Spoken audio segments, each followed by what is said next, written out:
There's a lot that goes into change management, but you got to be open to change to begin with those leaders. You got to be open to being challenged as those leaders. You got to be open to breaking the status quo as those leaders. I'm sure what happens is when you bring in either data or stories from other contact centers and said, here's where this is really working that we're not doing at all here, or maybe we're not doing right. That's a door opener.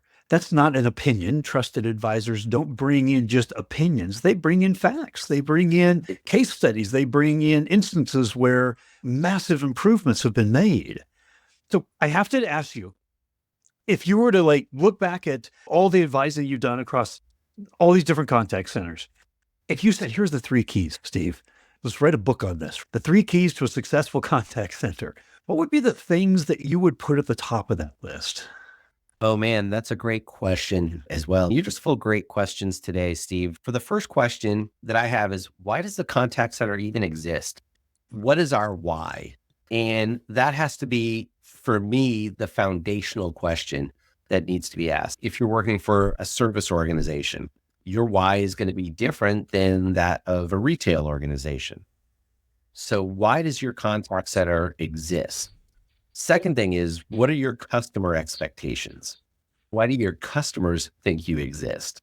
And thirdly, once you know the answers to those questions, what are you equipping your front lines with in order to be successful so they can match the customer expectations? Going back to what my 3-legged stool is, optimizing people, processes, and technology. So if you understand your why, your customer's why, and then you can support them with the tools and resources that they need, that's exactly where every contact center needs to be focused. Oh, I love that in terms of the why, because that could be a question that often is just seems so obvious that you don't ask it, but you're right. Different contact centers have very different whys.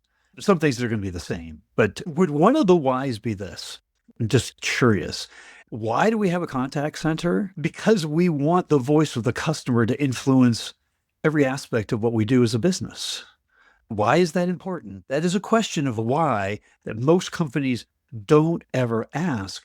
In fact, when you look at the contact center as a cost center, which here we are in this day and age, and it still happens more often than not. So why? It's not just to answer questions that make sure that we're satisfying people that have some questions and are upset. It's how is this an accelerant, a fuel for growth in the entire organization? That changes things. Then all of a sudden, average handle time KPIs are driving the business and the decision making and the training and the materials and everything.